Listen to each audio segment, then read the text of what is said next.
Bharatiya Janata party का हम लगातार जिक्र कर रहे हैं तो भारतीय जनता पार्टी में ये कई चेहरे निकलकर सामने आते हैं। मुख्यमंत्री रेस में अपने नाम को आगे करते हैं, लेकिन मुख्यमंत्री पद के साथ साथ मंत्रिमंडल का भी विस्तार होना है और कैबिनेट का विस्तार शपथ के बाद ही होगा।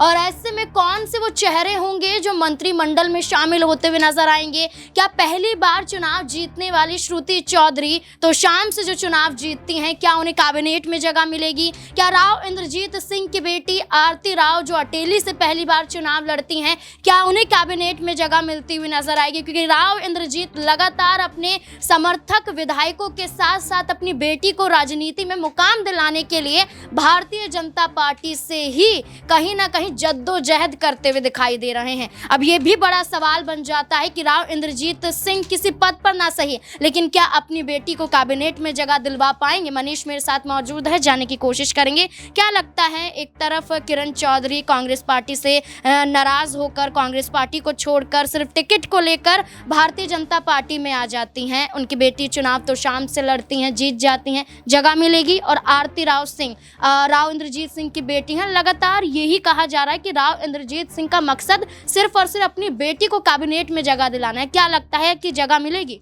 जी बिल्कुल, यहाँ पर देखा जाए नाज़मीन तो लंबे अरसे से यहाँ पर राव इंद्रजीत का दबदबा रहा है हरियाणा की राजनीति में और काफ़ी बार वो मंत्री पद भी संभालते हुए नजर आए। तो ऐसे में अब राव इंद्रजीत सिंह के लिए ये खबरें निकल कर आ रही थी कि भारतीय जनता पार्टी से बगावत कर सकते हैं अगर सीएम नहीं बनाया। तो उन्होंने ये बात जिस तरीके से हमारे सहयोगी यहाँ पर राहुल और सिराज समझाते हुए नजर आए कि उन्होंने साफ तौर पर इनकार कर दिया अपने सोशल मीडिया हैंडल पर ये पोस्ट डालकर के वो किसी भी तरह की कोई बगावत नहीं करेंगे। तो स्थिति साफ है कि अब कहीं ना कहीं राव इंद्रजीत सिंह इस तरह का दबदबा भारतीय जनता पार्टी के अंदर बना चुके हैं कि उनकी बेटी आरती राव को यहाँ पर कोई बड़ा मंत्री पद मिलना यहाँ पर तय होता हुआ नजर आ सकता है। और ऐसे में देखिए आप आज यहाँ पर कहीं ना कहीं जो विधायक दल के नेता हैं उनकी भी घोषणा यहाँ पर अमित शाह और मोहन यादव करते हुए नजर आएंगे, क्योंकि उनको हरियाणा में ऑब्जर्वर बनाया गया है। तो ऐसे में अब स्थिति वाकई भारतीय जनता पार्टी के फेवर में जाती हुई लग रही है। और ऐसे में जिस तरीके से अनिल विज और राव इंद्रजीत का बगावती बयान देने को लेकर, बगावती सुर अपनाने को लेकर जो खबरें निकल कर आ रही थी, वो भी कहीं ना कहीं यहाँ पर थोड़ी शांत होती हुई नजर आ रही है। और ऐसे में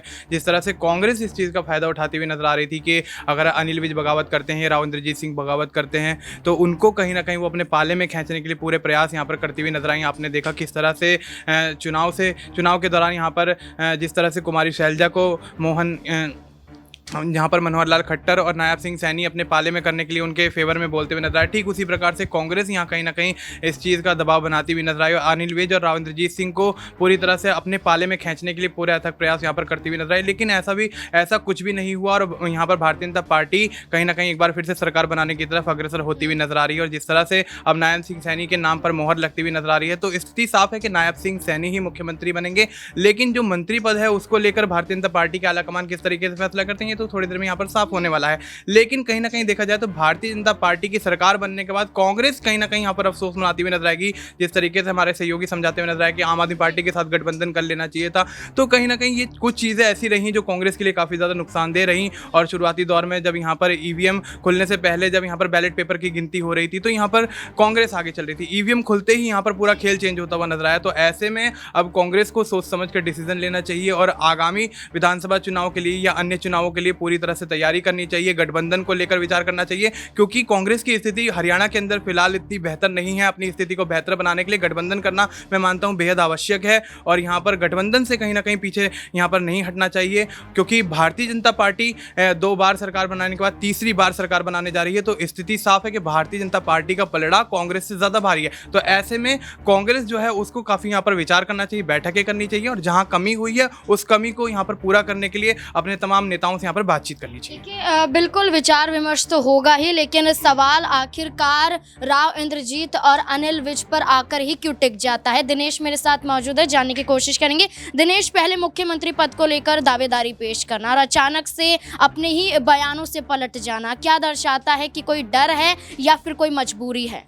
देखिए, राव इंद्रजीत सिंह कांग्रेस पार्टी में थे, उस वक्त भी कद्दावर नेता होते थे, और भूपेंद्र सिंह हुड्डा जब चीफ मिनिस्टर बने थे उस वक्त भी उनका नाम काफ़ी चर्चा में था। हालांकि उस वक्त चौधरी भजनलाल को 2004 में विधानसभा चुनाव के बाद बड़ा झटका लगा था, क्योंकि 67 विधायक कांग्रेस पार्टी ने उस दौरान जीते थे, और उसके बावजूद भूपेंद्र सिंह हुड्डा को जो है मुख्यमंत्री बनाया गया।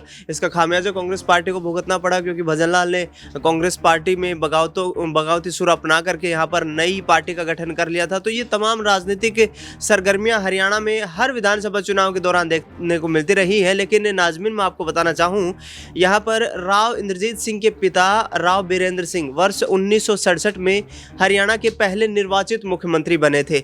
लेकिन उसके बाद हरियाणा की अहिरवाल बेल्ट से कोई भी मुख्यमंत्री नहीं बना है, और 1976 से लेकर के और अब तक राव इंद्रजीत सिंह लगातार सक्रिय राजनीति में अपनी मजबूती बनाए हुए हैं। अपने पिता के साथ वो हरियाणा विधानसभा के सदस्य भी रह चुके हैं, हरियाणा विधानसभा में वो हरियाणा सरकार में कैबिनेट मंत्री भी रह चुके हैं। उसके बाद पिछले 6 लगातार चुनाव उन्होंने लोकसभा के लड़े हैं, वहां से जीते हैं, और गुड़गांव से लेकर के महेंद्रगढ़ भिवानी तक उनका सियासी प्रभाव है। क्योंकि लोकसभा चुनाव में हमने देखा कि कांग्रेस पार्टी ने एक बड़ा फेरबदल किया। 2014-2019 में कांग्रेस पार्टी ने श्रुति चौधरी को चुनावी मैदान में लोकसभा चुनाव में उतारा था। दोनों चुनाव में हार का सामना करना पड़ा। श्रुति चौधरी बड़े राजनीतिक परिवार से संबंध रखती है, लेकिन उसके बावजूद राव दान सिंह को फिर लोकसभा चुनाव में प्रत्याशी बनाया। राव दान सिंह को हराने के लिए यहाँ पर बीजेपी के कैंडिडेट चौधरी धर्मवीर का समर्थन करते हुए राव इंद्रजीत सिंह नजर आए, और आपने देखा कि जो अहिरवाल बेल्ट है, जो यादव बाहुल्य वोट बैंक है, उसने बीजेपी का लोकसभा चुनाव के दौरान भी साथ दिया, सहयोग किया, और विधानसभा चुनाव में भी यही नतीजे देखने को मिले हैं। तो उनकी मांग कहीं ना कहीं जायज़ नजर आती है, लेकिन पार्टी हाईकमान कितने बड़े फैसले लेगी, क्या उनको चीफ मिनिस्टर बनाएगी, ये बड़ा सवाल है। राव नरबीर सिंह जो कि बादशाहपुर से विधायक बने हैं, उन्होंने साफ तौर पर पिछले दिनों जब मुलाकात हुई तो कहा था कि बाहर से आने वाले, यानी कि दूसरे राजनीतिक दलों से आने वाले नेता को बीजेपी चीफ मिनिस्टर नहीं बनाती है, चाहे कितना भी कद्दावर नेता हो। तो मुझे ऐसा लग रहा है कि इस बार भी राव इंद्रजीत सिंह को यहाँ पर निराशा ही हाथ लगने वाली है। तो फिर राव इंद्रजीत का अगला कदम क्या होगा, क्योंकि लगातार उनके समर्थक भी राव इंद्रजीत के इस बयान से सहमत नजर आए हैं कि उन्हें मुख्यमंत्री बनना चाहिए। जब पोस्ट करते हैं सोशल मीडिया पर, उस दौरान भी कई समर्थक उनको ये कहते हुए नजर आते हैं कि आपको मुख्यमंत्री पद की दावेदारी पेश करनी चाहिए। तो आखिरकार अगर फैसला नयाब सिंह सैनी के चेहरे पर ही होता है, तब राव इंद्रजीत सिंह क्या करेंगे? देखिए नाजमीन, राव इंद्रजीत सिंह एक राजशाही परिवार से संबंध रखते हैं, अधिकतर मुलाकात नहीं करते हैं राजनेताओं से भी, और बड़ी सधी हुई राजनीति करते हैं। लेकिन जो उनके प्रभाव के 9 विधायक जीत करके आए हैं, जिन्होंने रामपुरा हाउस में उनसे मुलाकात की, उस मुलाकात के बाद हाईकमान भी सख्ते में आया कि राव इंद्रजीत सिंह कोई बड़ा कदम तो नहीं उठाने वाले हैं। भूपेंद्र सिंह हुड्डा से जब सवाल पूछा गया तो उन्होंने कहा कि राव साहब हमारे पुराने सहयोगी हैं, साथी हैं, तो यदि कोई सरकार बनाने का अवसर हमें मिलता है, उनके साथ मिलकर काम करने का कोई अवसर मिलता है, तो ज़रूर विचार किया जाएगा। तो ये तमाम जो है कयासबाजियाँ चल रही हैं, अटकलें चल रही हैं। लेकिन मुझे ऐसा लगता है कि राव इंद्रजीत सिंह हो सकता है कि बीजेपी में कोई बड़ा कदम उठाते हुए नजर आए। यदि आरती राव को हरियाणा में कैबिनेट में शामिल कर लिया जाता है तो कहीं ना कहीं वो शांत होते हुए नजर आते हैं। लेकिन यदि आरती राव को भी कोई जिम्मेदारी नहीं दी जाती है तो फिर राव इंद्रजीत सिंह अपने सियासी प्रभाव की यहाँ पर छाप छोड़ने में कामयाब होंगे, और हो सकता है कि भारतीय जनता पार्टी को आगामी वक्त में कोई बड़ा झटका देते हुए नजर आए। देखिए, बिल्कुल अब यही इंतजार किया जा रहा है कि समय ज्यादा बाकी नहीं है और फैसला भारतीय जनता पार्टी के तहत करना है। और वहीं अमित शाह हरियाणा पहुंचकर पंचकुला में विधायकों संग मीटिंग में क्या फैसला लेंगे, इस पर भी सबकी निगाहें टिकी हुई हैं, क्योंकि अभी तक नयाब सिंह सैनी के चेहरे को लेकर ये दावा नहीं किया जा रहा है कि वही मुख्यमंत्री होंगे। और इस बीच में 2 दिग्गज चेहरों का मुख्यमंत्री पद को लेकर दावेदारी पेश करना ये दर्शाता है कि भारतीय जनता पार्टी का जो फैसला होगा आखिरी फैसला, और वही फैसला निर्भर करेगा कि आखिरकार हरियाणा में अब क्या घटता हुआ नजर आ सकता है भारतीय जनता पार्टी के तहत। इस पूरे मुद्दे को लेकर अब आपकी राय क्या है, कमेंट सेक्शन में जरूर बताएं। देखते रहें SPN9 न्यूज़। धन्यवाद।